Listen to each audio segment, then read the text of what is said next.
Most important thing here is notice that the question is very specific. Which choice best describes the moon with the eccentric orbit, right? So there's one particular moon I care about. Let's see if we can get just that. As I'm going to read, I'm really thinking about that one idea, moon with the eccentric orbit. In 2019, 20 previously unknown moons were confirmed to be orbiting Saturn.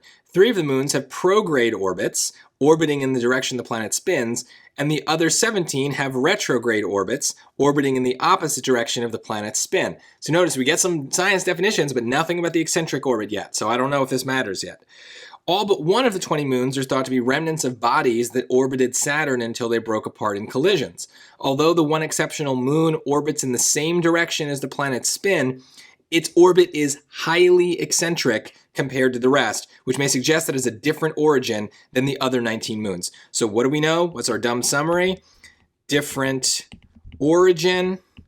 And what did it say? Same direction. Same direction. I'd write that down. If I were, remember, scrap paper is allowed on reading. So the things I'm writing on the passage, it's going to be very hard to do that in the Blue Book app. You can leave notes, but it's kind of a pain. So my advice is get your pencil and paper going and just write something like that down. Now let's see if we can compare that. Choice A.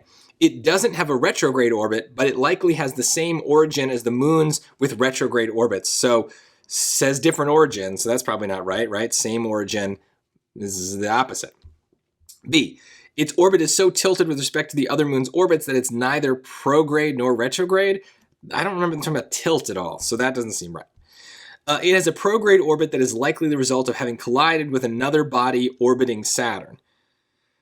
Okay, well that doesn't mention anything. I'm just going to skip that for now. D, it has a prograde orbit and may not be a remnant of an earlier body that orbited Saturn. So I see what they're doing here, right? Notice our dumb summary is kind of putting all the science into normal language, but they've reintroduced the science into the choices. So I need to kind of go back and look for some definitions.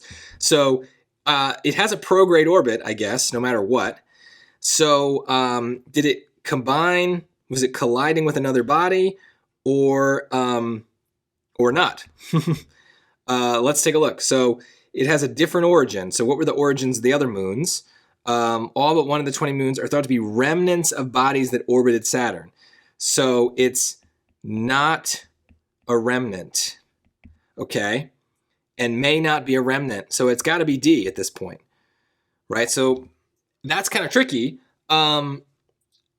I get why people would be overwhelmed with this, right? That most of the passage, before we even got to the information that we needed, was just a lot of science words you probably don't experience in your own science class in school. And so you're just kind of getting bombarded with information, and there's a pressure on you to try to memorize all that. But notice that I didn't do that, right? I didn't care about those first few sentences. I knew that if they were going to matter, I could always go back to them. What I knew I needed to look for, though, was something about the eccentric orbit. So that was all I was really looking to memorize or even just notice at first. And so when we got it, they said some things about it. I wrote those things down. And then, yes, I did need to go back and look at those definitions again, but I only looked at the ones that mattered, and it saves you time. It saves you brain power, right? That's a finite resource. So you don't want to spend all your energy trying to memorize facts that won't end up mattering for solving the question, right? So make sure you understand what the question is saying at first so that you know what's going to matter. But yeah, this is just a lot of science that they're trying to overwhelm you with, but most of it didn't end up mattering. And the stuff that didn't disappear on us. We were able to go back and find it. So have that kind of confidence of being able to filter through things, and that if it matters, you can always go back and find it later.